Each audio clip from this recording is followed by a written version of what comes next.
Charlo, we're here yet again Monday evening. COVID restrictions meant we couldn't speak at Widnes there, unfortunately.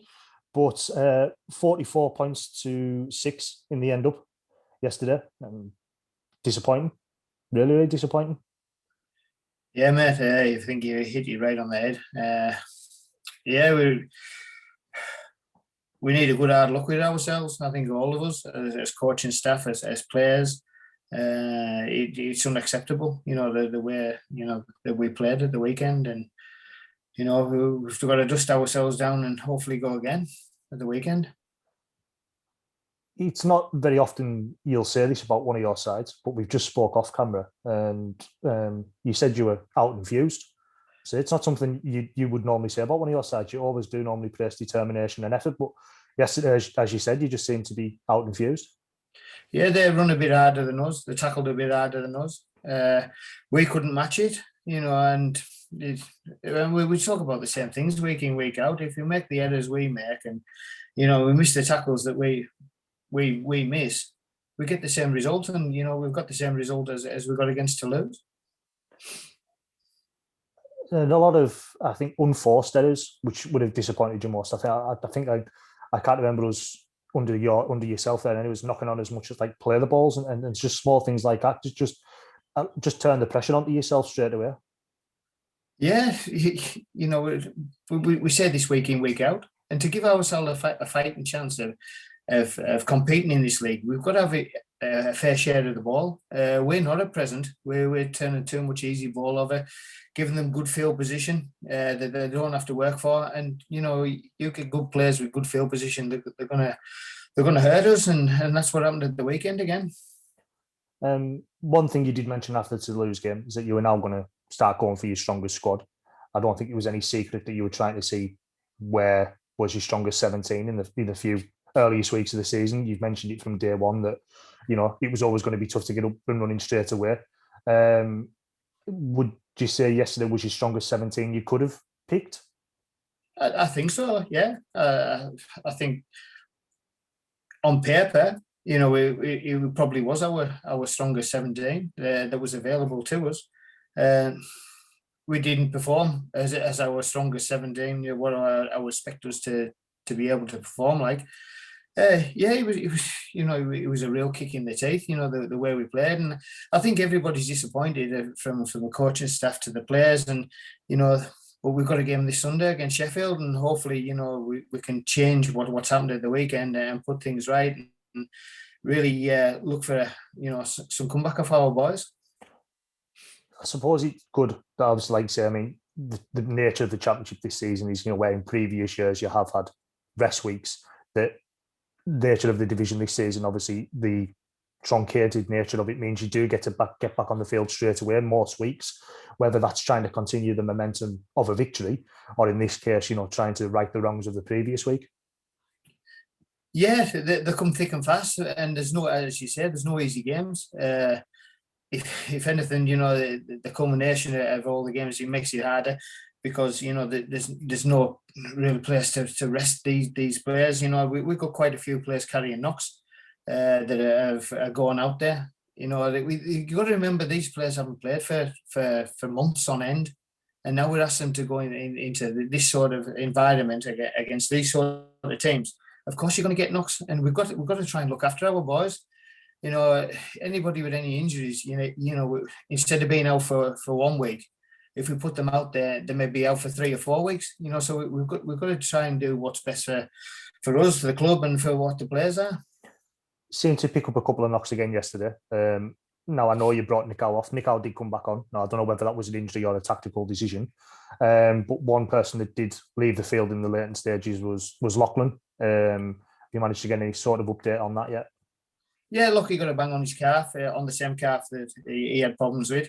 It wasn't the same injury. Hopefully, with a bit of ice and a bit of physio, he could be available for this weekend. And we've mentioned in previous weeks, and I spoke to Ashley Kilpatrick a couple of weeks ago. He gave us a bit of an update about injuries, and we've still got quite a few players out, like Shax and Dion. Are you expecting them fellas back anytime soon? Well, I am, to tell you the truth, mate. I'm hoping Dion and Shax will be available in the next week or two.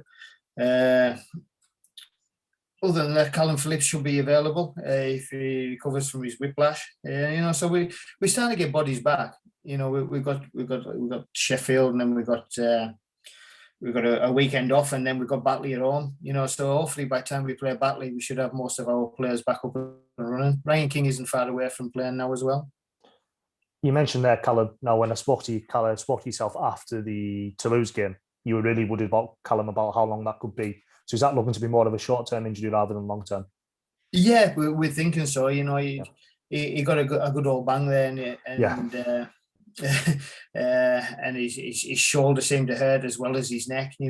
But his shoulder seems to have come back more positive than what we thought it would be, and it's more whiplash is his problem at present.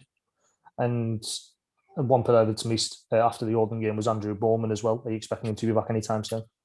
Yeah, well, Bully's been doing little bits, but he's still not right. But as I said, we won't. If he's not right, he won't be playing.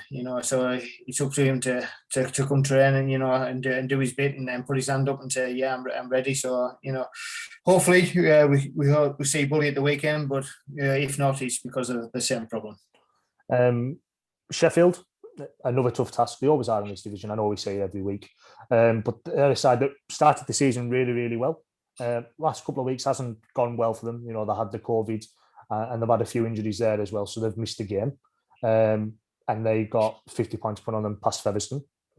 Featherstone, who seem to be on fire. So there's no thing in that. It's a big pitch over at the Keepmoat in Donny. So they'll be looking to exploit that this weekend. But something you do like doing, playing is playing expansive. You like throwing the ball out to the wingers, so you'd be hoping to be able to take advantage out of the wide pitch. Yeah, we're going to try. We're going to try and get our game plan ready for the game against Sheffield. They'll be in the same boat as what Widnes were. They'll be looking. It's a home game. They'll be looking at Whitehaven as hopefully trying to pick up 2 points. Like a target game. Especially at home. We've got to sort of try and go down there and combat what they're going to throw at us. They're a good team. They're like all teams in this league. They're a good team. If we're short of 10 or 15% of where we need to be, we're going to struggle. And you've seen that in the last few weeks. We come up a little bit short in both games, and there's only us that can put it right. And I'm sure if we go with the right attitude and the right commitment and the effort that's needed to put in, we have the ability to give them a good game. And finally, I know there wasn't any of ours there yesterday, but there was fans back in the stadium at Widnes, and there does seem to be allowed that Whitehaven fans will be allowed at Sheffield this weekend, which is fantastic to be able to finally get some fans a few weeks away from Melbourne and back down to the LEL Arena just yet. But what's it going to be like to have the support of the Chocolate Blue and Gold Army behind us? Well, it's a bonus, as I said, they may be short in numbers, but they're loud, when they're there and we hear them, and they're great for us, because when it's tight and then they're shouting and they're really, really giving us a good push forward. They're great for us, and as I said, the more we can get down, when they're allowed to come back to the LEL arena, the better for us, because hopefully, they'll kick us forward, going forward. Cheers, Charlo. Thank you very much. Like I said, I know we couldn't speak yesterday, so thank you once again for joining me on the Monday evening. Good luck this weekend, and we'll catch up with you after you said the weekend. Thanks, John.